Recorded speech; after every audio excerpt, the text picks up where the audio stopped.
Le 10h midi, mettez-vous d'accord, Valérie Expert.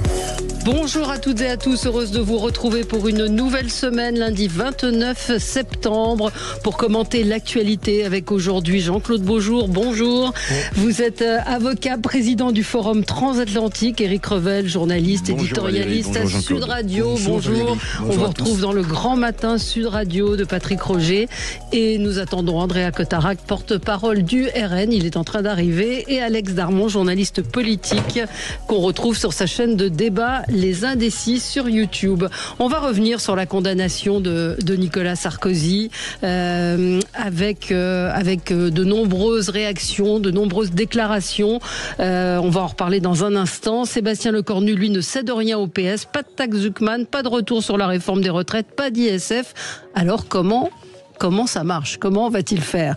Médicaments, examen, un Français sur deux ignore le coût réel de ses soins. Est-ce que vous savez combien coûtent réellement vos soins? On va revenir sur tous ces sujets, évidemment. 0826 300 300, en particulier sur la condamnation de Nicolas Sarkozy. Est-ce que vous la comprenez? Est-ce que vous avez écouté les différentes antennes ici ou là, avec assez peu de contradictions, avec des commentateurs qui n'ont souvent pas lu le rapport de 400 pages. Et moi, ce matin, je voulais dénoncer une forme d'hypocrisie. Ceux qui tapent sur la justice depuis vendredi et qui, en même temps, déplorent les menaces de mort contre les juges. C'est une sorte de oui mais, c'est-à-dire c'est un scandale. J'ai entendu des comparaisons. On a comparé Nicolas Sarkozy à Dreyfus, à Solzhenitsyn. On a parlé de juges rouges. On a parlé ça a été un déferlement contre les juges. Le résultat des courses, c'est bien la juge qui a prononcé la condamnation de Nicolas Sarkozy est menacée de mort. C'est très grave. Et ce oui mais, moi, m'insupporte. Je vous attends sur ce point. C'est vrai que depuis vendredi, on entend énormément de choses, tout et n'importe quoi sur cette condamnation, avec assez peu d'experts, pardonnez le jeu de mots, qui ont lu les 400 pages du jugement, ou de gens comme mon confrère Laurent Valdiguier, qui a suivi le procès du début à la fin, qui publie d'ailleurs un numéro hors série de Marianne, et qui explique qu'il n'y a pas rien dans ce dossier. Voilà, alors je vous attends. 0826 300 300.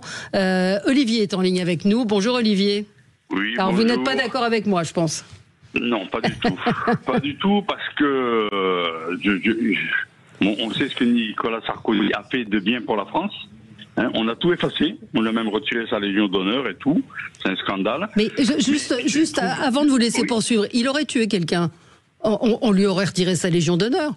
Il aurait volé quelqu'un. Oui. On dit un président de la République condamné. Mais s'il a effectivement fait quelque chose de mal.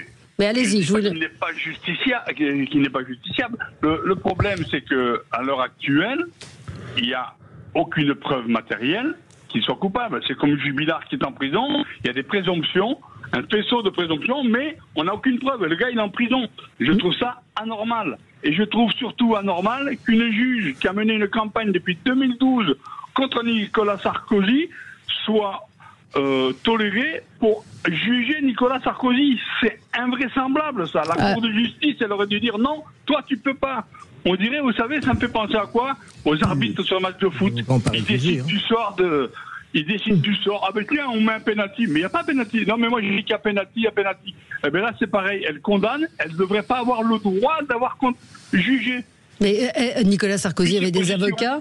On va. Merci de nous avoir appelés. Olivier, restez en ligne. Jean-Claude Beaujour, la situation de cette juge était connue. Les avocats de Nicolas Sarkozy, pourquoi ne l'ont-ils pas récusé? Alors, vous savez, moi je vais vous dire, je ne suis pas dans le dossier, donc je n'ai pas d'éléments techniques, je vais vous dire une position d'avocat.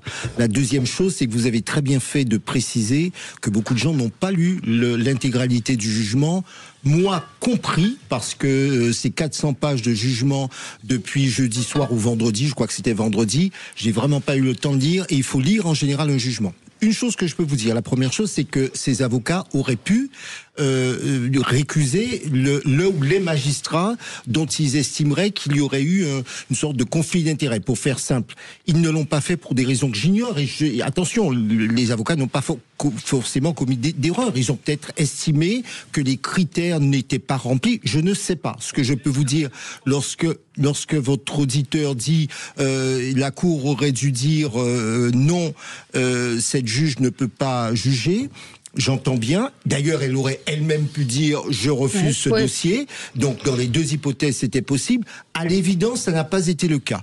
Juste une précision. Mes confrères qui assurent la défense de Nicolas Sarkozy, donc pour le coup, c'est moi qui fais prendre leur défense, sont quand même des avocats particulièrement rodés. S'ils ne l'ont pas fait, c'est qu'il y avait probablement un motif, soit tactique, soit juridique, qui a justifié qu'il ne l'ait pas fait. Moi, c'est plutôt une attaque des médias qui colportent un certain nombre de choses qui ne sont pas forcément précises. En l'occurrence, sur cette juge, elle a manifesté comme les 3/4 des juges à l'époque contre la réforme pénale proposée par Nicolas Sarkozy. Elle faisait partie, elle était, enfin, je veux pas la défendre, mais de ce que j'ai lu, un certain nombre de juges s'élevait. Elle n'était pas seule à être allée manifester là-dessus. Mais effectivement, pourquoi les avocats de Nicolas Sarkozy n'ont pas récusé cette femme ? Mais moi, je pense qui est aujourd'hui menacée de mort. Pour clarifier les choses, il faut justement pas qu'on ait enfin, on peut s'interroger, mais donnons acte à mes confrères que s'ils ne l'ont pas fait, c'est qu'ils avaient des raisons de ne pas le faire. Alors, Andrea Cotarac. Non, mais moi, ce qui me choque, c'est pas que Nicolas Sarkozy soit jugé, parce qu'après tout, c'est injusticiable comme un autre. Moi, ce qui me choque, c'est finalement la fin de la dualité des juridictions. En France, quand vous êtes condamné en première instance, vous faites appel et vous êtes à nouveau présumé innocent jusqu'à une condamnation définitive. Ce qui est en train de se passer en ce moment, que ce soit pour Marine Le Pen ou pour Nicolas Sarkozy, c'est l'exécution provisoire.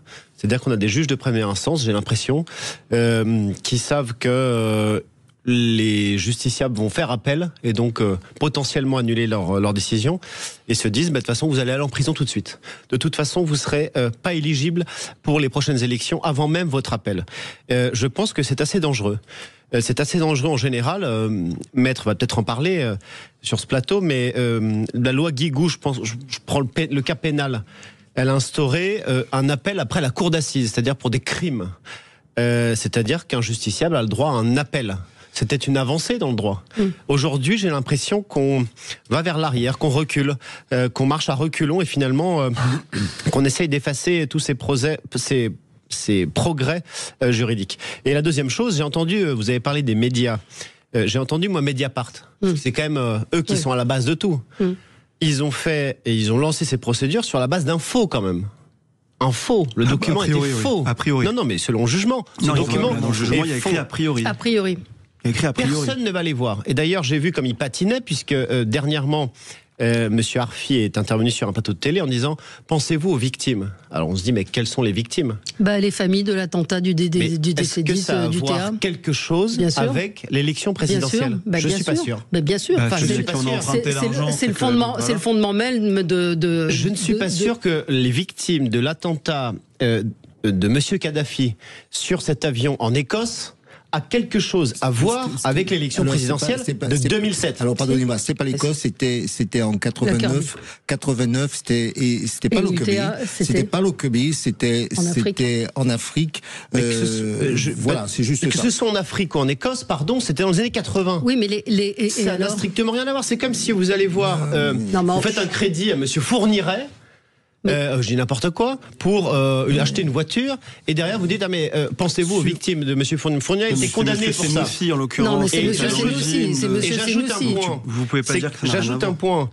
Monsieur Kadhafi était certes considéré comme un terroriste à cette époque. Il était considéré comme un financeur des terroristes. On a parlé de Carlos, on a parlé de diverses organisations, notamment pro-palestiniennes, mais c'est Nicolas Sarkozy, entre autres, qui l'a réintégré dans le concert des nations, avec les infirmières bulgares, avec les différentes choses. Mais M. Kadhafi était reconnu comme le chef d'État légitime. Vous pouvez penser du mal de lui, vous pouvez dire que c'est un dictateur, etc. Ça n'a strictement rien à voir avec la procédure pour les élections présidentielles. Bien sûr que si. C'est le fondement même.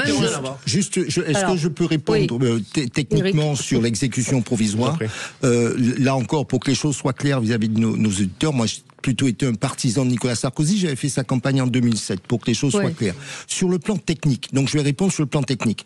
L'exécution provisoire, elle est prévue par la loi.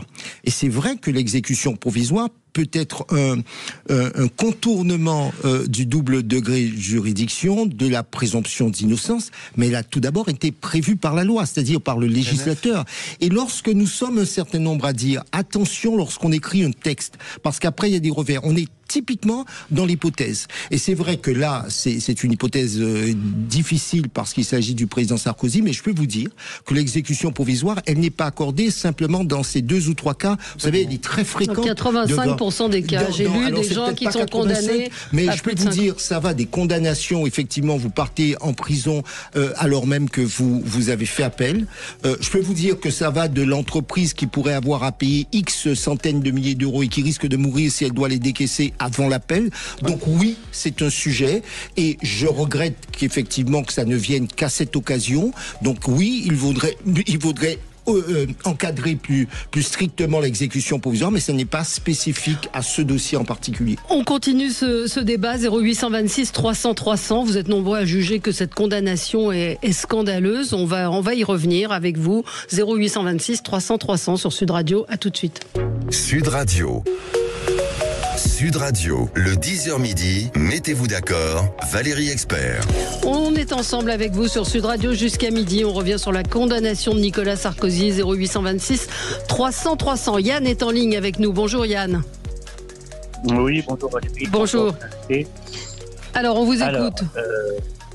Alors, moi, j'ai été effectivement scandalisé par cette condamnation. Je vais vous expliquer une chose. Et en plus, ce matin, j'écoutais une de vos radios concurrentes qui était RTL, et il y avait le président du PNF qui était invité sur RTL, qui ferait bien de faire fil bas. C'est-à-dire que autant on peut il dit qu'autant on peut critiquer, autant on peut discuter des décisions. Bon, c'est une chose. Que la juge soit condamnée, que la juge soit menacée de mort, ça c'est inadmissible. C'est quelque chose qui ne devrait pas arriver. Maintenant, le PNF, dans l'histoire quand même, ils ont fait quand même, ils étaient à charge dans ce dossier, et ils ont été très très très virulents. Hormis qu'en fait, on s'aperçoit que sur 10 ou 12 ans d'enquête, ils n'ont rien trouvé. Il n'y a pas un élément en fait. Pas un élément qui justifie effectivement le départ de l'affaire, le faux qui est fait par Edwy Plenel. Et moi, j'aimerais qu'on retrouve sur RTL une interview d'Edwy Plenel qui disait, après les élections, quand Macron a été élu, où il disait, vous comprenez, quand Hollande a été élu, il disait, vous comprenez, on sait que le document est un faux, mais on ne pouvait pas laisser Sarkozy se faire réélire une deuxième fois. Alors moi, j'aimerais que cette interview ressorte. J'aimerais qu'on la ressorte d'RTL pour montrer la mauvaise foi de Mediapart et d'Edwy Plenel. Et je ne comprends pas qu'il n'ait pas été inquiété par la justice. Après, le tribunal s'est mis lui-même dans cette situation. C'est-à-dire qu'aujourd'hui, si le tribunal, au lieu dans ses réquisitions, alors qu'il le condamne, c'est une chose, qu'il lui laisse la possibilité de faire appel, heureusement, on a la possibilité de faire appel en France, mais il n'avait pas obligation à mettre cette exécution provisoire. Absolument. Ils auraient sûrement fait tomber une grosse partie de la polémique. C'est-à-dire qu'en fait, oui, ça aurait été peut-être un scandale cette condamnation, alors qu'il n'y a aucun élément à charge, puisqu'en fait, ils disent eux-mêmes qu'ils n'ont rien, mais en fait, on va quand même il y a eu peut-être l'intention de... Enfin, sur l'intention, il y a quand même on peut condamner. Ouais. On peut condamner n'importe qui. Dans cette affaire, il y a quand même 3 personnes, je crois, qui sont parties en prison directement. Alexandre Djouri, Claude Guéant, qui est au bénéfice de l'âge, n'ira pas en prison, mais a été condamné à 6 ans de prison. Et un autre banquier. Et puis Brice Hortefeux a été condamné. Hortefeux également. Donc il y a eu des condamnations. Il n'y a pas rien dans le dossier. Encore une fois, Alex Darmon. Non, mais moi, merci Yann. On est tous d'accord. On est d'accord avec Yann pour dire que l'exécution provisoire, pour moi, d'abord va être un thème de campagne en 2027. C'est certain, sur la justice en règle générale. Par contre, je pense qu'il faut aussi qu'on soit tous d'accord pour dire qu'on n'a pas lu le dossier. Oui. Moi je le dis. Moi je n'ai pas lu le dossier, donc je veux bien que tout le monde puisse se prononcer aujourd'hui. D'abord, Nicolas Sarkozy est toujours présumé innocent, puisqu'effectivement il va faire appel, et donc quand on fait appel dans notre état de droit, on est présumé innocent, pardon pour le lapsus, et donc par conséquent, ça veut dire que déjà il faut qu'on arrête de dire qu'il est condamné, puisqu'il n'est pas encore condamné définitivement. L'exécution provisoire, oui, là on peut s'interroger et on peut se dire que c'est pas normal et il faut en parler longuement. Par contre, sur le dossier en tant que tel, excusez-moi, depuis 4 jours, mais comme ça avait été le cas avec Marine Le Pen quand elle avait été condamnée, vous savez, quand il y a une Coupe du Monde de football, on dit que tous les Français sont sélectionneurs. J'ai l'impression que depuis 4 jours, tous les Français sont devenus juges. Et on peut débattre, on peut en parler, mais il faut débattre sur des faits, il faut débattre sur la lecture d'un rapport qui fait 1000 pages, et je vous avoue que moi-même je ne l'ai pas lu. 380. Le jugement est de 385 pages. Ok, 385 pages, mais je crois qu'il y a 1000 pages d'explications derrière. Donc il faudrait vraiment lire les mauvais signe. C'est peut-être quand il y a 1000 pages pour expliquer 380, c'est un peu mauvais signe. Enfin, 13 ans d'enquête. En plus, je ne dis pas que Nicolas Sarkozy est coupable, je ne dis pas qu'il n'est pas coupable, je n'en sais rien. Voilà. Et franchement, les menaces de mort envers les juges aujourd'hui, c'était déjà le cas au moment du vote de Marine Le Pen. Pardon, mais on dit que la juge, elle pense, ou qu'elle a des opinions politiques. Mais je mets au défi quiconque sur ce plateau de ne pas avoir d'opinion politique dans son métier au quotidien. Et je ne dis pas qu'il ne faut pas en faire. Non mais attendez, j'ai pas fini. C'est pas attendez, j'ai pas fini. J'ai pas fini. Tout le monde a des opinions politiques, mais on espère dans un état de droit qu'on sait mettre ses opinions politiques de côté. Enfin, je l'espère. Juste pour alors, Eric n'a pas parlé encore. Moi, je vais réagir en modeste citoyen, en modeste journaliste qui n'a pas lu l'intégralité du dossier. Mais je vais vous dire 2 choses. Si on admet que le président de la République, l'ex-président de la République, est un citoyen comme les autres, alors on peut admettre que le bénéfice du doute, sans preuve, doit bénéficier à l'accusé. Ce qui n'a pas été le cas, visiblement.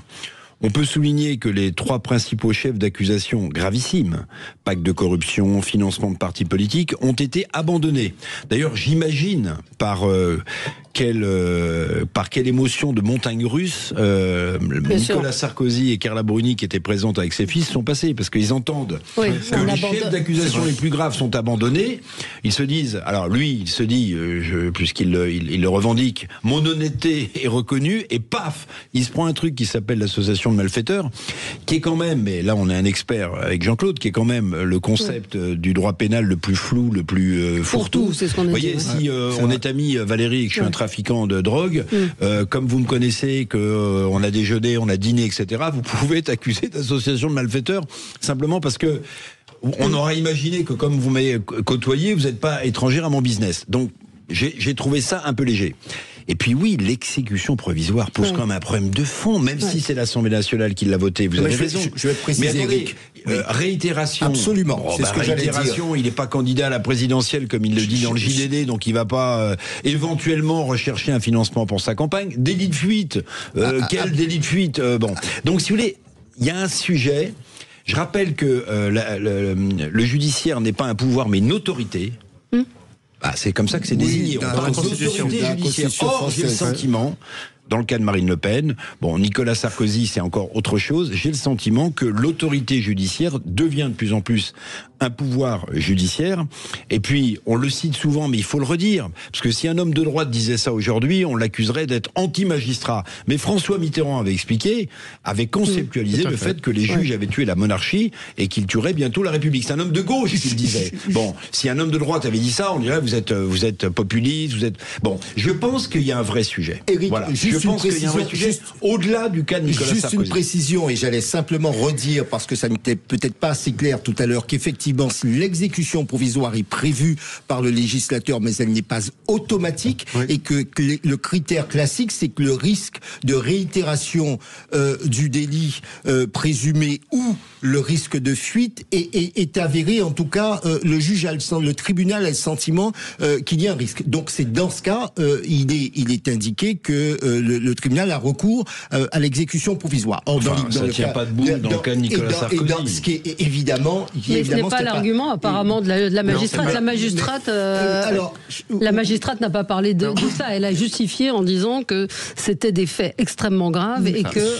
Mais elle a raison. De toutes les façons, les faits sont... Les faits forme d'exemplarité. Les faits présumés sont extrêmement graves, mais il faut, là pour le coup, je vais jusqu'au bout de son raisonnement, ça n'est, surtout en matière pénale, que lorsqu'on est allé au bout du processus, qu'on est considéré comme ayant définitivement commis ces faits. Donc c'est là où pour moi il y a une inquiétude. La deuxième chose...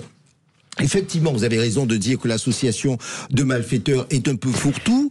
Je crois que ça avait été supprimé par Robert Badinter en 83 et que ça a été remis à l'époque par le ministre de la Justice de l'époque sous la présidence de Jacques Chirac.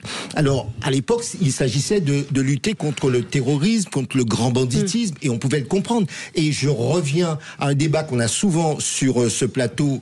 Valérie, vous le savez, je dis souvent attention à ne pas écrire des textes trop rapidement, trop vite, parce qu'effectivement, le texte est très large. On se retrouve dans un instant et je vous ferai écouter le président du tribunal judiciaire de Paris qui revenait sur ces menaces de mort contre les juges. Tout de suite. Sud Radio. Parlons vrai. D'accord, Valérie Expert. De retour avec vous sur Sud Radio. Nous commentons donc cette condamnation de justice. Enfin, nous commentons les commentaires plus précisément ce matin. Et les conséquences sur cette juge qui a été menacée de mort. Elle n'était pas seule, elle avait 2 assesseurs avec elle. Et écoutez ce que disait ce matin chez nos confrères de France Inter le président du tribunal judiciaire de Paris à propos des menaces sur l'état de droit. Ce qui se passe dans notre pays aujourd'hui est grave. C'est une véritable dérive dans notre démocratie. Concevez qu'une magistrate qui a statué dans une collégialité, 3 magistrats, à l'issue des débats dont tout le monde a salué la qualité, même les avocats de Nicolas Sarkozy, et qu'après un délibéré qui a été rendu minutieusement avec un jugement de 400 pages et où j'ai le document de travail, à cette issue, eh bien aujourd'hui, cette magistrate fait l'objet de menaces de mort. On a dit qu'une décision de justice était une atteinte à l'état de droit. Oui, on entendra peut-être la deuxième partie. C'est ce qu'on entend depuis 3 jours. Oui. Des menaces de mort, moi personnellement, je les condamne fermement. Je veux dire, on ne peut pas menacer de mort, d'ailleurs, quiconque, que vous soyez magistrat ou plombier, on ne menace pas de mort les gens dans notre pays. Donc je suis pour l'apaisement. Maintenant, sur la décision, pourquoi est-ce qu'il y a un nombre de commentaires et une violence en politique qui est de retour? C'est aussi parce qu'il y a des suspicions d'avoir des juges qui ne sont pas en tout cas impartiaux. Quand vous avez un officier de police judiciaire, il n'y a pas que des juges dans cette enquête, qui like, qui aime et qui partage des articles de Mediapart sur l'affaire. Que vous avez une juge qui manifestait contre Nicolas Sarkozy et qui est amenée à le juger. Tout le monde manifestait à l'époque. Tout le monde manifestait à l'époque. Non, moi j'ai pas manifesté. Pourtant j'étais un grand opposant de Nicolas Sarkozy. La magistrature. Que vous avez des syndicats dans la magistrature qui ont fait un mur des cons. Avec tout en haut Nicolas Sarkozy, avec un certain nombre de personnalités politiques ou de pères de victimes, etc., qu'ils ont eu à juger. Avouez qu'il y a un doute, il y a une suspicion dans notre pays qui est mauvaise. Quand vous rajoutez à ça derrière la condamnation, en tout cas de Marine Le Pen, sur là aussi l'exécution provisoire, qui est évidemment pas la même affaire, tout ça est différent bien évidemment, mais qui l'empêche de se présenter à la présidentielle, avouez qu'il y a un climat général de non-confiance dans la justice. D'ailleurs, vous regardez les sondages et les enquêtes de l'IFOP, CSA, etc., toutes le démontrent. C'est transpartisan, de la gauche à la droite, c'est transgénérationnel, c'est transsexuel, parce que tout le monde a un doute sur la justice, et je pense que c'est extrêmement grave en démocratie. Mais tout le monde a un doute sur la justice, c'est grave ce que vous dites. Vous participez à ça. Vous participez à ça. Vous avez il y a un doute, je suis pas d'accord. Quand vous avez des syndicats de la magistrature qui appellent à voter contre vous, qui appellent à utiliser tous les moyens un pour voter contre vous. Mais les syndicats, vous avez les officiers de police judiciaire qui partagent des articles sur l'affaire dont mais vous les travaillez. syndicats, c'est pas toute la magistrature. Non, c'est certains magistrats. Donc c'est pas toute la justice. Heureusement, on va pas dire que tout le monde a un doute sur toute la jamais dit ça. Moi, je jamais dit ça. Tous les Français, certains magistrats, transage, trans, je sais pas quoi. Non, tous les sur la Français. justice. Bah oui, mais tous les Français ont un doute. Certains magistrats font de la politique et ils ont le droit de voter. J'avoue que quand ils appellent à manifester, quand ils appellent à voter contre un parti, à utiliser, je cite, tous les moyens d'empêcher un parti de gouverner, je pense au Rassemblement National.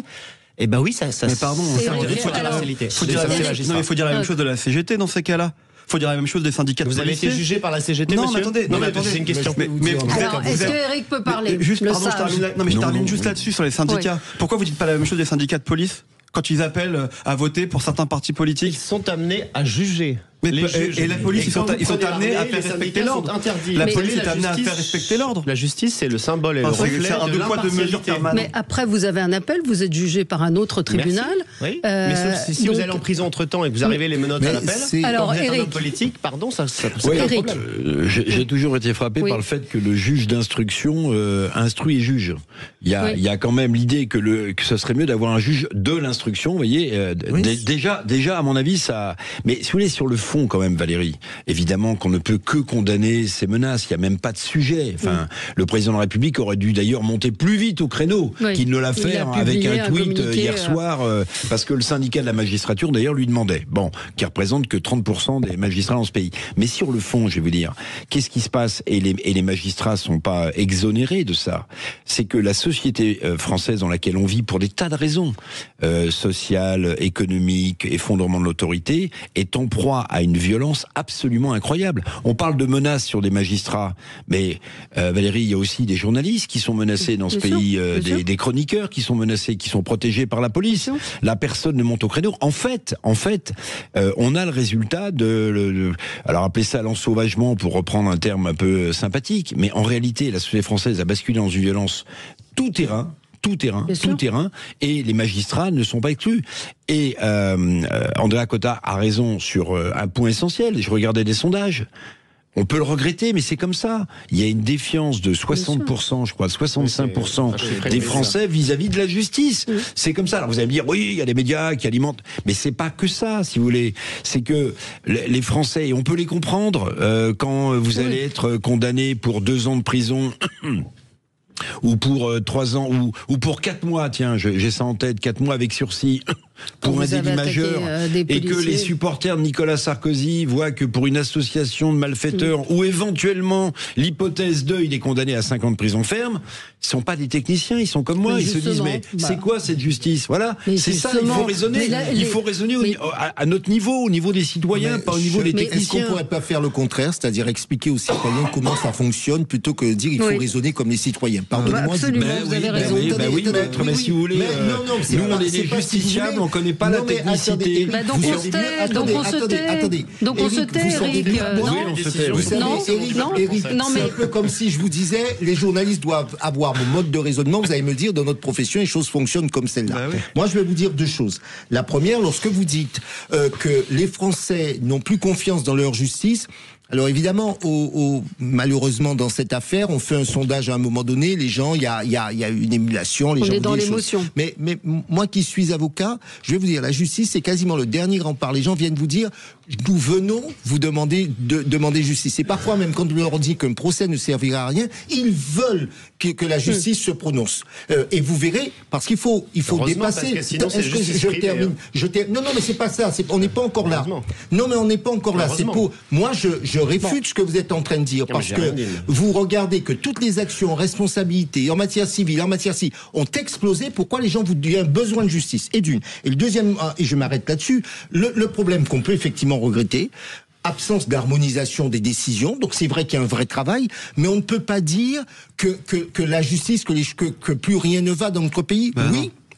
Comme tout système, il y a des malfaçons, il y a des choses qui fonctionnent mal, mais je ne dirais pas qu'il faut tout jeter et considérer que rien n'a été fait. Et je vais même vous dire... J'ai jamais dit ça. Non, mais j'ai pas dit vous. Toutes les enquêtes, oui, mais les enquêtes, elles disent un certain nombre de choses, mais vous dites sur le terrain... Non, voyez, quand on essaie d'expliquer, vous dites, ça va, tout va bien. Droit aussi, monsieur. Mais je ne dis pas le contraire. Mais je ne dis pas le contraire. C'est pas ça va, c'est bien ce que je vous dis. La justice est prononcée au nom du peuple français. Et alors, avouez que, comme le dit monsieur Revel, les Français ne comprennent pas certaines décisions. Et ils ne comprennent pas non plus que l'autorité judiciaire, selon la Constitution, c'est-à-dire la norme suprême qu'un peuple libre se donne, comme les disait Rousseau, dit que l'autorité judiciaire prend effectivement beaucoup de pouvoir et parfois percute le pouvoir politique. C'est un fait. Marie est en ligne avec nous. Bonjour Marie, merci de votre patience. On avait un débat passionné, j'espère qu'il vous a intéressé. Qu'est-ce que vous vouliez nous dire ? Moi, je voulais vous dire que moi, je suis une fanat de radio, j'écoute un peu toutes les radios. Et moi, je vais vous dire une chose. Qu'on dise que Sarkozy a tort ou qu'on dise qu'il a raison, moi je dis, il a ni tort, il a pas tous les torts, il n'est pas tout blanc et il n'est pas tout noir. Il est comme tous les politiques qui ont été élus avant. Et je trouve inadmissible qu'on soit aussi extrémiste dans la façon de le juger.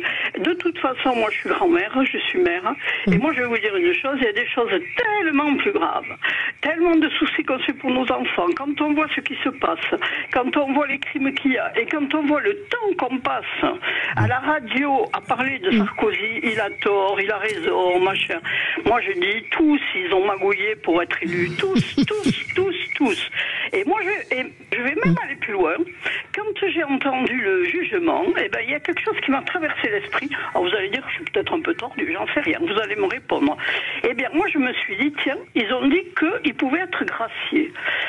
Je me suis dit, tiens, comme par hasard, Macron, il a peut-être peur, il s'est dit peut-être, tiens, je vais gracier Sarko, et puis comme ça, peut-être qu'après, il risquera moins. Eh bien moi je vais vous dire une chose, quand Sarkozy a dit, moi je ne veux pas de grâce, je me demande s'il n'a pas compris. Alors, je sais pas s'il n'a pas compris quoi. Oui, il n'a pas compris que c'était pour la popularité. Enfin, bon, Ce qu'il n'a pas compris non, quoi, mais il Marie. refuse la grâce. Nicolas Sarkozy, dans le JDD de son interview hier, il refuse parce que c'est reconnaître sa culpabilité. Donc, il n'est pas coupable pour lui. Enfin, voilà, il y a pas de preuve. Non, mais je suis d'accord aussi avec vous.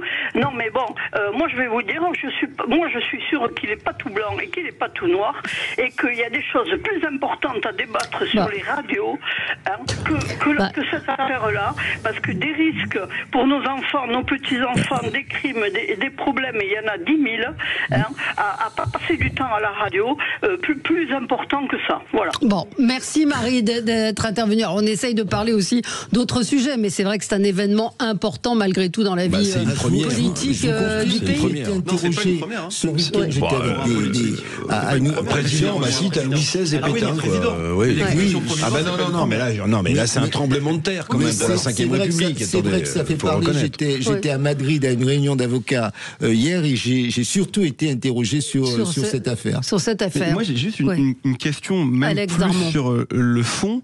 C'est pourquoi c'est cette juridiction qui a été saisie pour cette affaire. Est-ce qu'on ne pouvait pas penser que c'était la Cour de justice de la République qui aurait dû être saisie, en l'occurrence, puisque Nicolas Sarkozy, à l'époque, était ministre de l'Intérieur, quand les faits sont arrivés? Oui, mais je me demande, il y avait beaucoup plus, il y avait pas que lui. Alors c'est vrai qu'il y a lui, escalité, mais je ne sais pas. Ça serait intéressant de savoir pourquoi la Cour de justice de la République n'a pas été saisie. Alors que c'était une affaire ministérielle, une affaire en l'occurrence le concernant. Normalement, je ne sais pas quels sont les chefs d'accusation, peut-être. C'était pas dans l'exercice de ces missions. Enfin, je sais pas. On va faire plaisir à Marie. On va revenir avec des sujets peut-être plus proches du quotidien, en particulier avec vous, Andrea, et sur la sécurité sociale. Mais on va y revenir tout de suite dans quelques instants. Restez avec nous sur Sud Radio 0826 300 300. Est-ce que vous savez combien vous coûtent vos soins? Est-ce que quand vous êtes bénéficiaire du tiers payant ou que vous êtes pris en charge totalement, combien ça vous a coûté? À tout de suite. Sud Radio. Sud Radio. Parlons vrai. Parlons vrai. Parlons vrai. Sud Radio, le 10h midi, mettez-vous d'accord, Valérie Expert. De retour retour avec vous sur Sud Radio, voilà. Alors, Andrea, c'est un mini coup de cœur. J'aime bien le mini parce que vous n'avez pas les voilà. Non, c'est que on a parlé pendant des semaines et des semaines du budget. Alors Bayrou voulait aller chercher 40 milliards, le PS disait non, c'est 28, etc. Et j'ai vu un article là dans le Parisien aujourd'hui sur l'assurance maladie qui justement travaillait à la transparence avec les Français pour s'attaquer aux fraudes, notamment aux fraudes commises par les professionnels. Alors l'assurance maladie, c'est 13 milliards de déficit par an. Et beaucoup de gens pensent que c'est gratuit ou qu'on peut se faire soigner. Non, c'est la solidarité nationale qui le paye. Bien sûr. Et nous, au RN, on est très attachés à la solidarité nationale, parce que s'il n'y a plus de solidarité nationale, il n'y a plus de nation. S'il n'y a plus de frontières, il n'y a plus de pays. Et finalement, il n'y a plus de peuple. Et donc, on est attaché à ça. Beaucoup pensent que c'est gratuit. Par exemple, pour 1 000 € dépensés dans des soins, il y a 54 personnes qui sont soignées à crédit. Donc, c'est ça, la solidarité nationale, concrètement. Et du coup, s'attaque aux fraudes. Alors ici, c'est des fraudes commises par les professionnels. Je prends un exemple qui est dans le Parisien. Un dentiste a expliqué à l'assurance maladie qu'il avait fait un détartrage pour... Non, c'est l'inverse. Vous y allez pour faire un détartrage. C'est ça. On vous met code X, Y, Z. Et en fait... Il avait fait... il a déclaré 8 000 € d'implant dentaire, de prothèses, etc. Donc finalement, ça pose un vrai problème. Donc c'est un mini coup de cœur parce que l'assurance maladie commence à s'attaquer aux fraudes. 600 millions apparemment de fraudes faites par les professionnels, donc de surfacturation.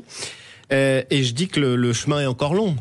Parce que nous, on estime au RN qu'il y a 15 milliards de fraudes fiscales, de fraude sociale, plus de la fraude fiscale, plus de la fraude à la TVA, plus de la fraude aux marchandises, la fraude aux travailleurs détachés.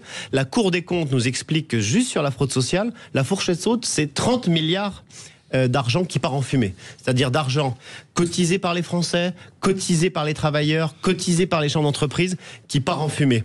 Et je me dis, on arrive à un tel seuil, comment on peut envisager, comme l'a voulu Macron, faire 20 milliards d'impôts et de taxes supplémentaires quand on sait qu'il y a 15 milliards qui part en fraude? Comment est-ce qu'on peut avoir une levée de bouclier comme le fait la gauche quand on souhaite revoir l'AME, l'aide médicale d'État pour les clandestins? Comment est-ce qu'on peut payer la gratuité de la balnéothérapie pour les clandestins, par exemple, quand un Français sur 3 refuse de se faire soigner, quand 35% des Français refusent de s'acheter des lunettes pour des raisons financières. Enfin, ne peuvent pas. Pour des raisons financières. Ouais. Ils ne veulent pas, mais pour des raisons financières. Ils ne veulent pas, ils sont 33% à refuser des soins dentaires pour des raisons financières. On arrive à un tel seuil, sous le macronisme, un taux de pauvreté énorme. On souhaite imposer davantage les Français qui le sont déjà énormément, alors qu'on a de l'argent qui part par les fenêtres, par la fraude. Marine Le Pen voulait faire un ministère des fraudes. Je pense que c'est extrêmement important. Donc, mini coup de cœur pour l'assurance maladie, mais je pense qu'on peut aller encore beaucoup plus loin pour aller rechercher l'argent des Français. Il y a cette enquête qui révèle qu'un Français sur 2 ignore le coût réel de ses soins. Il l'évalue à 2150 € en gros, alors qu'en réalité, il atteint 3600 €. Et c'est vrai qu'on ne sait pas toujours ceux qui ont le tiers payant ou ceux qui sont pris à 100%. Ouais, je me permets de faire de la pub pour un documentaire que je viens de produire et qui va sortir au mois d'octobre sur la sécurité sociale. C'est les 80 ans de la sécurité sociale. Et il s'appelle Sacré Sécu, le documentaire, avec plein d'archives savoureuses et plein de ministres, anciens ministres, qui ont voulu réformer la sécurité sociale et qui ont pris un mur. Alain Juppé, Xavier Bertrand, François Hollande aussi qui témoignent dans le documentaire. Et c'est intéressant ce que vous dites, je suis d'accord avec la majeure partie de tout ce que vous racontez. Bon, l'AME... Franchement, c'est 1,3 milliard, c'est 0,5% du budget de la sécurité sociale. En revanche, c'est vrai que sur les fraudes, c'est le vrai débat. C'est colossal. C'est le vrai débat. Fraude par les professionnels de santé, par les consommateurs, un peu moins.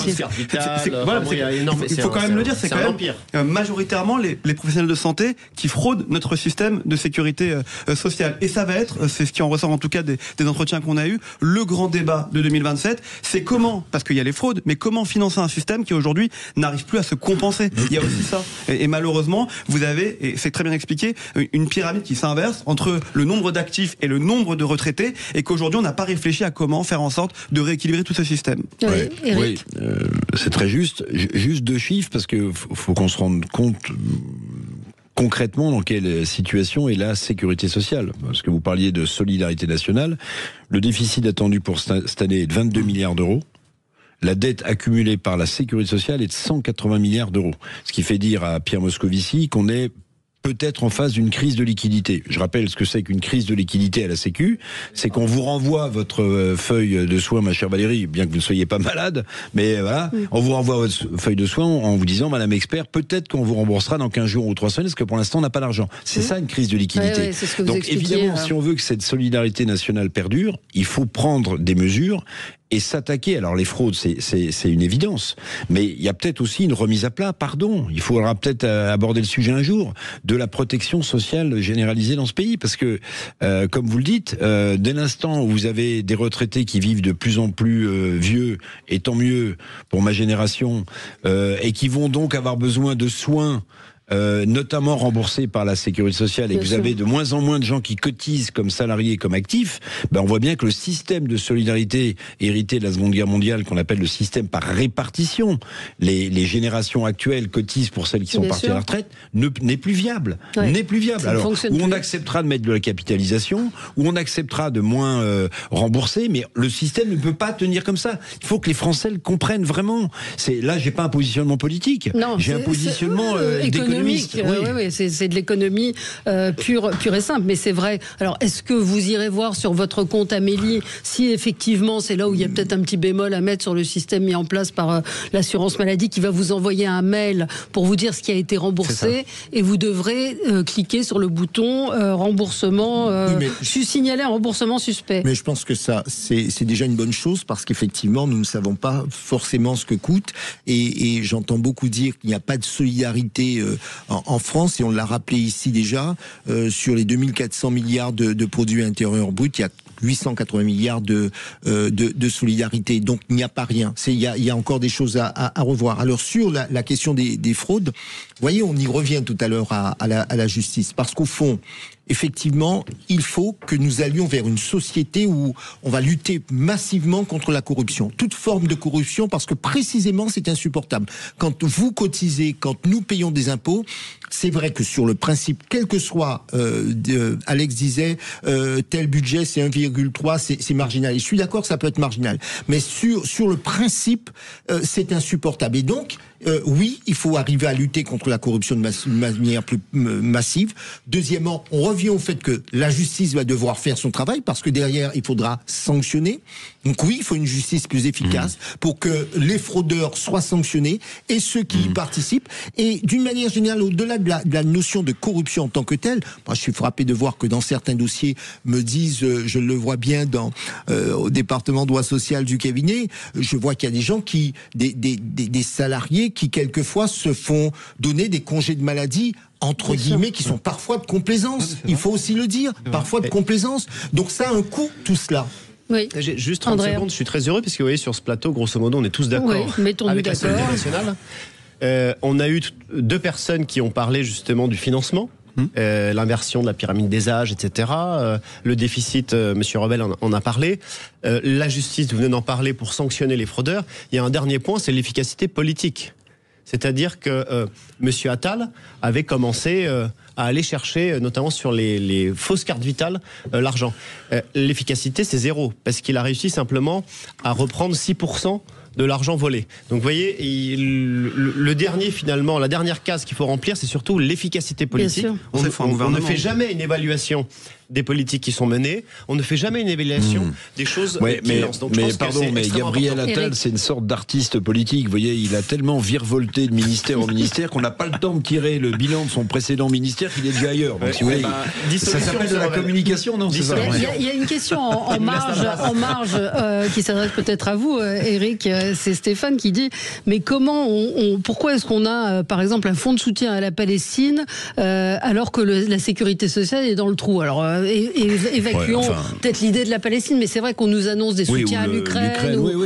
On n'a pas d'argent, mais on a de l'argent. Je comprends, mais si vous voulez, c'est un peu facile de dire il y a qu'à ne plus financer la guerre en Ukraine pour renflouer la sécurité sociale. En fait, pardon, mais les dysfonctionnements dont on parle sur l'assurance maladie sont structurels. La fraude, elle est structurelle. Le fait que le modèle est remis en cause, il est structurel. Alors l'aide à l'Ukraine, ça coûte beaucoup d'argent, mais quand vous voyez ce qui se passe un peu partout en Europe avec des drones qui survolent, etc. On a quand même un sujet face à la Russie. Donc moi, si vous voulez, je fais pas partie des gens qui disent si on dépensait moins en Ukraine, on n'aurait plus de problème sur la Sécu. Non, je crois que c'est pas juste. Alors, mais forcément, en Irène, ils vont nous expliquer. Oui, bien sûr. Il n'y a pas que la guerre en Ukraine. Je voudrais là-dessus juste un mot, et ça sera un sujet de principe, c'est qu'effectivement, moi je rentre pas sur la Palestine ou autre. La France est un grand pays, ou alors on est un petit pays, et on est un petit pays. De plus en plus. On est un petit pays. Mais, entre guillemets, fait partie essentielle dans les grandes puissances. Nous avons des responsabilités internationales et on peut pas faire comme si plus rien n'existait. Et moi, je ne serais pas du genre à raconter des histoires en disant écoutez, à partir de demain, on ne participe à rien à l'étranger, et en même temps, on nous parle de souveraineté nationale, on nous dit l'influence française, notre défense nationale. Il y a un certain nombre de choses qu'il faut qu'on Le président de la République n'était pas seulement le Mozart de la finance, c'est aussi le Mozart de la diplomatie. C'est quand même juste catastrophique. Je suis pas là pour... Alex, juste un mot, vous savez, il y a aussi un débat qui monte sur le salaire brut, qu'on voudrait se rapprocher du salaire net. Absolument. Mais ça, il faut quand même dire autre chose, c'est que ça va être compliqué à réformer la sécurité sociale parce que les Français n'ont jamais payé autant d'impôts sur leur fiche de paye. Et aujourd'hui, ils voudraient avoir des services publics de qualité en échange. Et on veut le pognon. Ouais, mais malheureusement, il faut aussi qu'il y ait de la pédagogie autour de ça. Il faudrait qu'on puisse expliquer et qu'on puisse justifier. Mais est-ce qu'ils le savent, où va le pognon? C'est la question. Voilà. Et donc, c'est très important ce débat sur le salaire. Je vois Véronique qui me dit mon fils a 3 salariés, il paye 4 000 euros d'URSSAF par mois. C'est énorme. C'est insupportable. Mais c'est le cas de tous les petits entrepreneurs qui sont.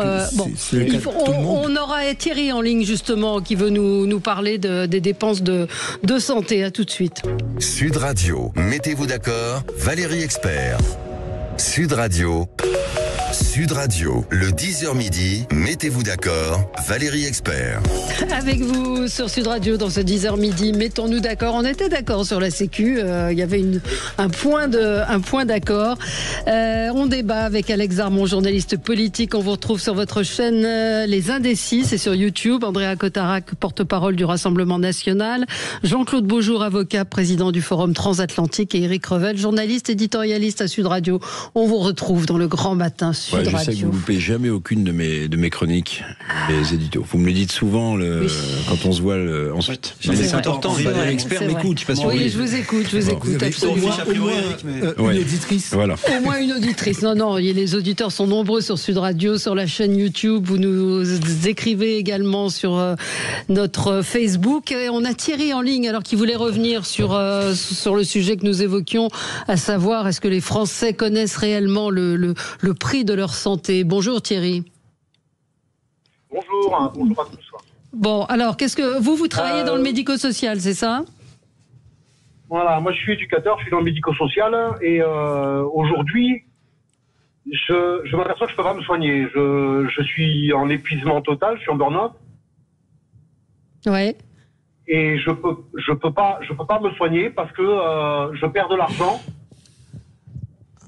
Je ne suis pas remboursé. Ouais. Je suis fonctionnaire et je ne peux pas me soigner. Mais pourquoi vous ne pouvez pas vous soigner? Parce que ça coûte trop cher. Mais par exemple, qu'est-ce que... Ça coûte trop cher. Par exemple, vous devez voir que vous avez un généraliste. J'ai mon généraliste qui m'a arrêté au mois de juillet 10 jours. Mmh. J'ai perdu 200 € sur mon salaire. J'ai perdu 0,60% de mon salaire en punition, en sanction financière. Et je suis obligé de récupérer des heures de travail. Ouais. Quand je demande à la sécurité sociale, j'ai besoin de rencontrer un psychologue. Ouais. Parce que je suis vraiment dans un moment d'épuisement dans ma vie actuelle et dans ma profession. Et on vous dit oui, vous pouvez faire un protocole de soins, ce qui est très bien. Hein. Sauf que vous avez 12 séances, on vous prend 6 mois, et puis au bout de 6 mois, on vous dit maintenant, il faut payer. Et vous n'avez pas de mutuelle? Alors, je suis sous la mutuelle de mon épouse, parce que dans le médico-social, la mutuelle n'est pas dans la fonction publique. Et dans l'hospitalier, la mutuelle n'est pas obligatoire. Donc, je suis sous couvert de mon épouse qui vient de retrouver un travail et je paye 70 € de ma poche pour être sous couvert de la mutuelle. Ce qui, en soi, à mon âge, n'est pas encore très cher. Oui. Mais, voilà, j'ai des problèmes aux dents, je peux pas y aller parce que je suis pas remboursé en totalité. Enfin, je suis pas remboursé, je suis pas pris en charge correctement. J'ai besoin de lunettes, sauf que j'en fais qu'une paire au lieu de 2 parce que, ça me coûte aussi de l'argent. J'ai des problèmes d'auditif. J'étais à l'explosion AZF en 2001. J'ai perdu l'audition. Les soins n'ont jamais été pris en charge. Oui, ça coûte. Je suis obligé de payer. Mais j'ai aussi obligé de payer mes appareils auditifs. Ouais. J'en ai eu pour 3 600 € l'année dernière.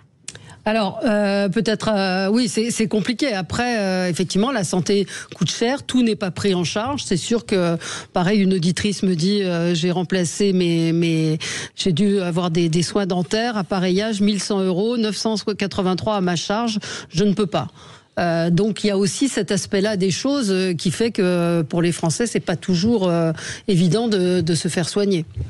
Donc je sais pas si vous voulez ajouter. Moi j'ai écouté là ce que nous disait Thierry, mais je rappelle simplement les chiffres. Un Français sur 3 refuse de se faire soigner pour des raisons financières. C'est ça, ce que vous 35% sur les lunettes, 33% sur les soins dentaires. Beaucoup de nos compatriotes sont en négatif au 15 du mois. On a un déclassement généralisé, l'expliquait Jérôme Fourquet, notamment avec des chiffres pour Fondapol, un déclassement pour les personnes des Français qui vont au restaurant, un déclassement sur les départs en vacances, particulièrement pour les habitants des zones rurales, un déclassement social généralisé, ce qui se traduit en chiffres à l'INSEE, puis c'est un record de pauvreté dans notre pays, jamais enregistré depuis 96. Donc ça c'est pour les chiffres, et ce qu'on vient d'entendre, c'est du concret.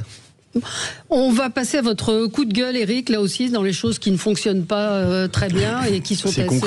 C'est très concret. Toujours ça va plaire à Marie aussi, ça, qui dit qu'il y a des sujets plus importants que Sarkozy. Le permis de conduire. Si vous voulez, aujourd'hui, il y a un mouvement social de fond qui est historique, qui est celui des organisations professionnelles, des auto-écoles et du syndicat majoritaire des inspecteurs du permis de conduire. Qui l'eût cru ? En fait, ces gens manifestent. Bon, d'abord, ils déplorent le fait qu'on n'a pas de gouvernement, que le précédent n'a pas statué sur leurs problèmes. En fait, on a de plus en plus de difficultés à faire passer des permis de conduire en France. Alors, qu'il y a une augmentation, je crois, de 15% sur les 4 ou 5 dernières années de jeunes qui veulent passer leur permis de conduire, et donc c'est un élément essentiel, souvent pour aller à un job aussi, et notamment la question des apprentis. Donc ils se mettent en grève parce qu'ils réclament 150 à 200 postes sur le territoire national de création d'inspecteurs des permis de conduire. Et le drame, mais qui est vrai pour eux et pour d'autres, quel que soit le secteur, c'est que on n'a pas de gouvernement.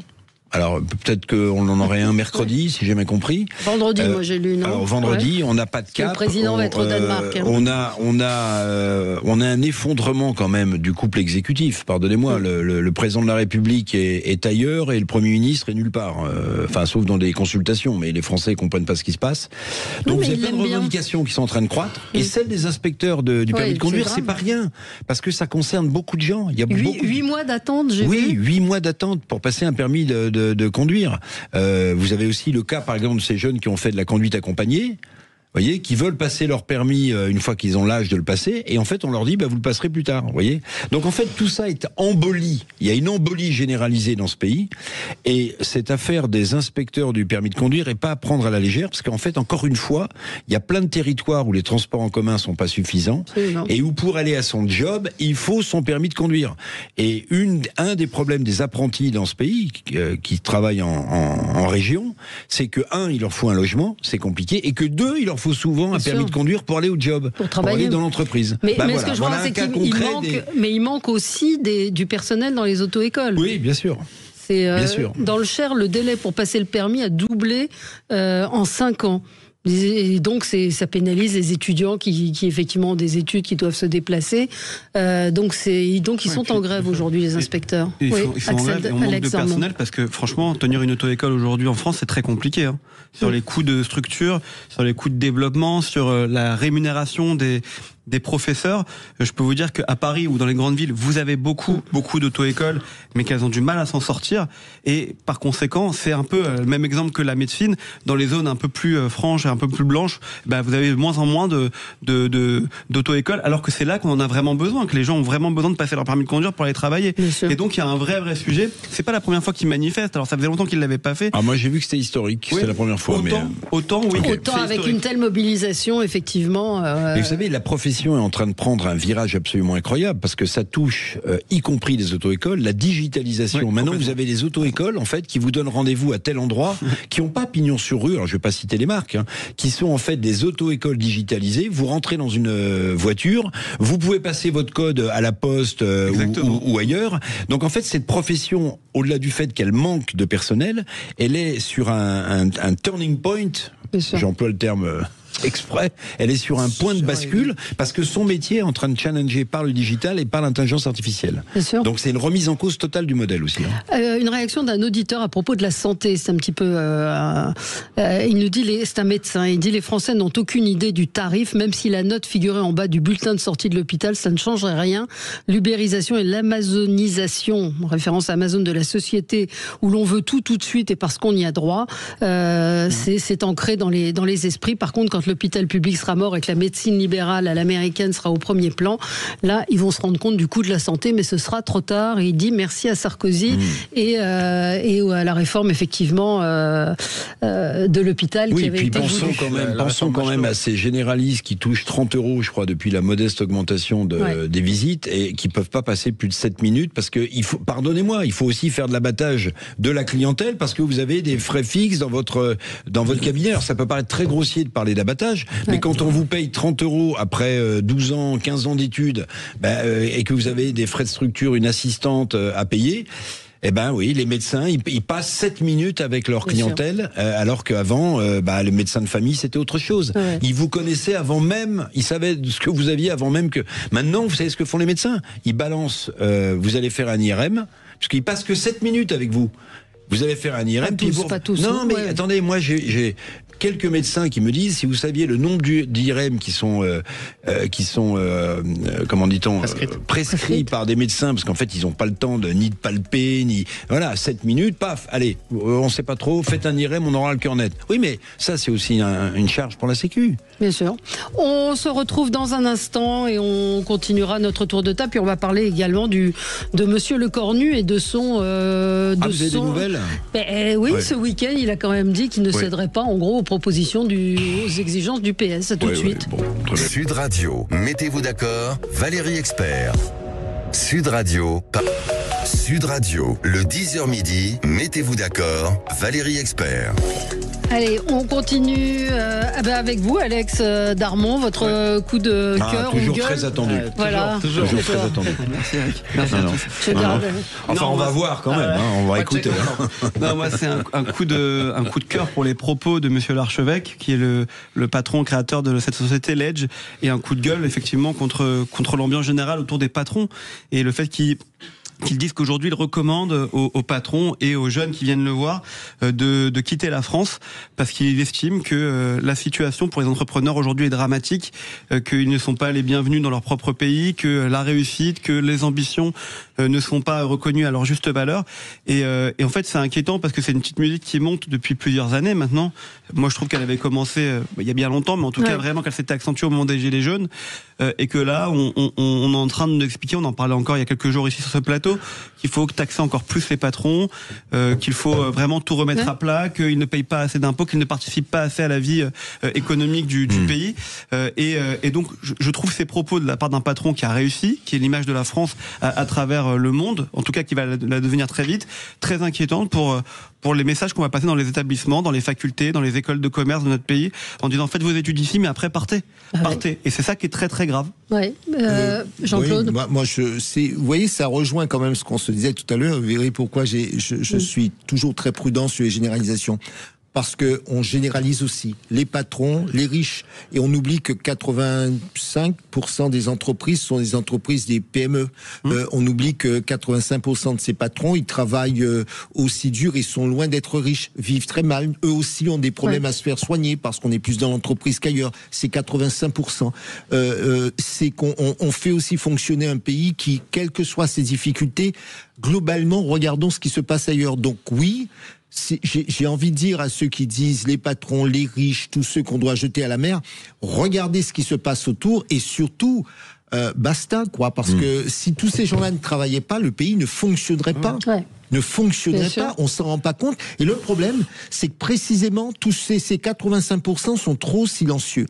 Sont trop silencieux. Parce qu'il faut aussi le dire, il y a des souffrances, y compris chez ces petits patrons. Ça a été le cri d'alarme de Nicolas Dufour, qui est le patron de la BPI lors de l'université du MEDEF. Il a dit les patrons sont pas assez présents dans le débat, ils devraient monter plus. D'ailleurs, la plupart des pays développés, les patrons sont invités sur les plateaux. Valérie, vous en invitez parfois quelques-uns, mais pas suffisamment. Mais moi, je voulais avoir une précision du représentant du Rassemblement national, chez Andrea Cotarac, sur la position, justement, parce que j'ai du mal à comprendre, je suis pas suffisamment... enfin, je sais pas, il me manque sans doute 1 euro, mais quelle est la position du RN sur la taxe Zuckman, la position des est-ce que voilà, on vous sent un peu gêné aux entournures? Non, je suis pas ni gêné, pas de souci, je vais essayer d'être le plus clair possible. Oui, non, mais vous savez, moi, il faut m'expliquer lentement. Il faut m'expliquer lentement. Moi, je comprends pas très vite. Simplement, je suis pareil que vous. La généralisation, les patrons. Entre le salon de coiffure, bien sûr, la TPE, la PME, bien sûr. Voilà. Donc vous comprenez que j'ai pu dire, on peut pas dire les magistrats. Non, je dis certains magistrats. Donc si je l'ai dit, c'est une erreur. Certains magistrats. Merci beaucoup. Mais alors sur ma question, vous voyez, j'attends la réponse. PME, il y a énormément de charges. Oui. Mais dans le même temps, on a eu 260 milliards de dividendes, record mondial, la France. Oui. Bon, voilà. Donc si vous voulez, les patrons ou les entrepreneurs, il y a à voir. Pour le reste, sur la taxe Zuckman, moi je suis un patriote. Donc j'aimerais que tout le monde y contribue. À la nation. Tout le monde y contribue. Il n'y a pas de raison de demander des efforts. Vous avez vu Catherine tout à l'heure qui disait mais moi je paye des charges. Mon fils a 3 salariés, je paye 4 000 à l'URSSAF. Donc il n'y a pas de raison que les très très riches, minimum 100 millions de patrimoine, eux ne contribuent pas. Mais ils contribuent. Donc vous êtes pour la taxe Zuckman alors. Bon, ben voilà, c'est clair. C'est clair. Je vais essayer d'expliquer. C'est intéressant comme question, madame expert. Essayez-vous d'être un peu patient. Vous savez que j'ai des jours à comprendre. Allez-y, parce qu'on a le patriotisme, monsieur Revel, ne s'arrête pas au portefeuille. Si on veut développer le pays, chacun doit y contribuer. Si le plombier ou le fils de Catherine contribue, je veux que l'entrepreneur ou le très très riche puisse aussi y contribuer, bien évidemment, que ce soit pas confiscatoire, que ce soit pas dingue. Pourquoi est-ce que la taxe Zuckman, on est contre, monsieur Revel? Je répète. Parce qu'il regarde ailleurs. Mais non, mais parce que là, allez-y. Je vais essayer de faire une réponse sans faire de cours magistral ou tunnel de 12 minutes. Peut-être que la pensée du RN est alambiquée sur le sujet. C'est oui, chacun doit y contribuer, y compris les très très riches. Parce qu'il n'y a pas de raison que les très très riches ne contribuent pas avec les autres. Mais ils contribuent. Attendez. Oui. Mais la taxe Zuckman, elle a été mal faite. La taxe Zuckman, c'est l'équivalent de 3 fois l'ISF. C'est absolument confiscatoire, déraisonnable. La gauche pourrit tout, de toute façon. C'est sur le principe, on est d'accord pour qu'ils contribuent, les très très riches.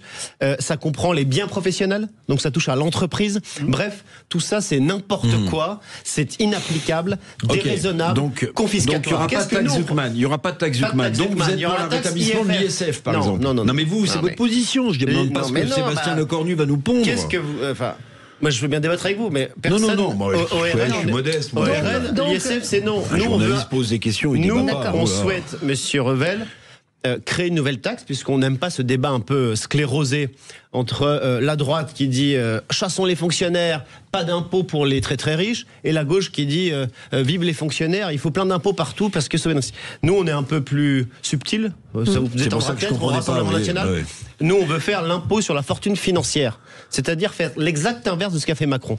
Macron il a dit l'ISF je le supprime. Non. Je vais créer. Non, il a supprimé la partie sur le capital, mais pas sur l'immobilier. L'IFI existe toujours. Voilà. Vous êtes allé beaucoup plus rapidement que donc vous maintenez l'impôt sur. Inverse.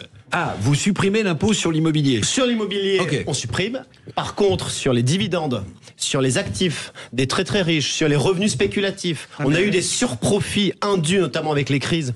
Et d'ailleurs, on l'a proposé à l'Assemblée nationale. On propose l'IFI, l'impôt sur la fortune financière. On laisse tranquille les familles qui ont généralement une maison de famille sur l'immobilier, parce qu'on privilégie l'enracinement. Et on va s'attaquer aux fortunes mobilières. Ça nous rapportera combien ? 3,1 milliards. Voilà. Est-ce que, alors c'est une question... J'ai clair, monsieur Rebel, ça vous coûtera combien le collecter ? Ça vous coûtera combien le collecter ? Vous savez combien c'est l'ISF ? Faut pas que ça vous coûte plus cher que ça vous rapporte. C'est déjà arrivé par le passé. Quand il l'a supprimé, c'était 4 milliards. J'ai une question à propos pour une nouvelle tranche pour deuxième enfant. Ça financera du gouvernement, enfin de monsieur Lecornu. Est-ce qu'il est en train, c'est un auditeur qui me suggère cette question, est-ce qu'il est en train d'acheter la neutralité du RN, Sébastien Lecornu, c'est-à-dire en fermant la porte au PS très clairement et en négociant sur l'AME? Mais le taxe Zuckman n'était pas applicable, donc il a dit ça, c'est très bien. Mais est-ce qu'il achète la neutralité du RN? Il essaye surtout d'endormir tout le monde. Mais je veux dire, ça ne marchera pas avec nous. On lui a dit, soit tu crées la rupture, t'arrêtes les 20 milliards d'impôts et de taxes supplémentaires pour les Français qu'avait proposé Barnier, qu'avait proposé Bayrou. Là, on arrête. On s'attaque aux dépenses inutiles, inefficaces. Tous les opérateurs, les comités théodules, la contribution de la France à l'Union européenne, 16 milliards sur l'immigration. On a parlé des fraudes sociales, fiscales, à la TVA, aux marchandises. La contribution à l'Union européenne, oui, la subvention à l'Union européenne. Chaque État, nous sommes contributeurs nets. Oui, de 9 à 10 milliards. Exactement. D'ailleurs, François Bayrou, c'était trompé. Ce qui est dingue, hein. On donne. C'est vrai que la France est l'un des seuls pays de l'Union européenne en contributeurs nets, c'est-à-dire des plus riches, qui ne baissent pas sa subvention. C'est-à-dire qu'on n'est pas face à des hommes et des femmes politiques qui raisonnent et qui sont pragmatiques. On est face à des ordinateurs qui sont programmés avec un logiciel pro-européen, mondialiste. Vous avez parlé tout à l'heure des subventions de l'Union européenne vis-à-vis de la guerre en Ukraine, mais il y a pire que ça. Ce qu'a signé Madame von der Leyen avec Donald Trump, c'est 500 milliards d'investissements européens vers les États-Unis, qui n'iront pas à nos TPE et au fils de Catherine, vous voyez. Un mot, on passe à vous, Jean-Claude, et votre coup de gueule. Oui, mon coup de gueule est a attiré notre attention. Absolument, on va revenir un petit peu sur des sujets français un peu spirituels. C'est la prolifération d'actes antichrétiens auxquels on assiste depuis maintenant plusieurs années et au cours de cette dernière année qui ont progressé de près de 13 à 15%. Hier, il y avait une manifestation suite à l'assassinat présumé pour des raisons catholiques d'un homme originaire irakien chrétien et voilà, et cette manifestation a été quelque peu déstabilisée par un certain nombre de gens, mais peu importe, c'est pas seulement la manifestation, c'est surtout l'occasion de dire oui, on tue aussi des chrétiens en France comme ailleurs. Bien sûr. Et que c'est l'occasion de dire attention, en tout cas pour moi, attention, nous sommes en train de glisser au fur et à mesure dans une sorte de tout doucement sur une guerre qui on pourrait arriver tout doucement à une sorte de guerre de religion parce que de plus en plus les gens sont attaqués à raison de leur foi, quelle qu'elle soit. Et cela, il faut qu'on soit suffisamment alerté, qu'on sache ce que l'on peut faire. Il y a probablement, et là pour le coup je dis bien, il n'y a pas que les sanctions parce que les sanctions sont prévues par le code, il y a pas de problème là-dessus, mais aussi de la prévention. Il y a un gros travail que nous devons faire. Et vous voyez, vous parliez des États-Unis tout à l'heure. Je crois que ce qui se passe outre-Atlantique, on glisse tout doucement sur un certain nombre de points. Et là, c'est notamment un élément. Il se trouve que ce week-end encore, il y a eu une tuerie dans une église mormon. Voilà, donc je voulais juste dire ça pour que nous ne soyons pas indifférents, étant entendu que tous les actes d'agression ou autres délits ne sont pas simplement le fait de personnes qui seraient anti-chrétiennes, mais en tout état de cause, il convient de le signaler. Merci à tous les quatre. L'émission Média avec Gilles Gansman dans un instant. On va parler météo avec Ange Noiret, présentateur météo emblématique de TF1. Tout de suite. Sud Radio. Sud Radio. Parlons vrai. Parlons vrai. Sud Radio. Parlons vrai.